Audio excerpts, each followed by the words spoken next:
Good morning guys! So for today's video, papunta tayo ngayon sa Dubai Frame. So yun, samahan niyo ako guys. Tara! Kaya nakarating nga ako dito sa Dubai Frame. Napakaganda. Grabe, ang laki at ang taas niya. So syempre, tamang picture at saka video na naman ako nito mamaya. Grabe, mag 2 years na ako dito pero ngayon ko lang siya nakita at napuntahan ng personal. Ang ganda pala talaga. Akala ko dati, yung Dubai Frame lang ang makikita sa loob. Meron pa palang iba. So syempre, gala ulit akong mag-isa. So ayan, may pa-fountain pa nga sila. At talagang tinitignan ko siya habang nandito pa ako. Kasi parang namamangha talaga ako sa sobrang laki ng Dubai Frame.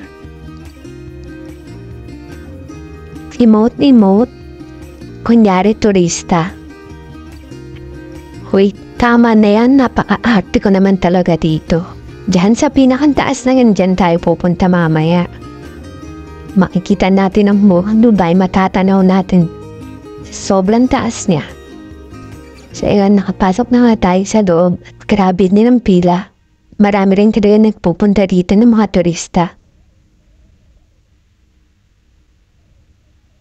May iba-iba. Kung ano-ano, hindi ko maintindihan actually yung iba. So iba parang history yata dito sa Dubai. Yan now, tingin-tingin.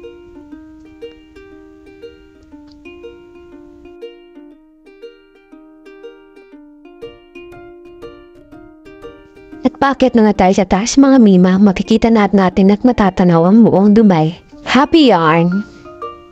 At finally, nakaakit na tayo dito sa pinakantaas niya. Grabe! Unang tapak ko talagang dito. Seryoso, talk nanginginig ang mga tuhod ko. At yan, makikita na natin ang view sa kabilang side. At sa kabilang side, meron din.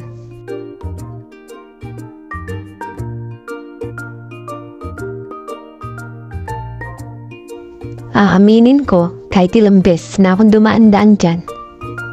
Nangangatog pa rin ang tuhod ko pag nakikita ko yung binang baba niya. So ayun mga mima, nakababa na ako. At super na-enjoy ko ang papunta ko dito sa Dubai Frame. Paalam! Thanks for watching!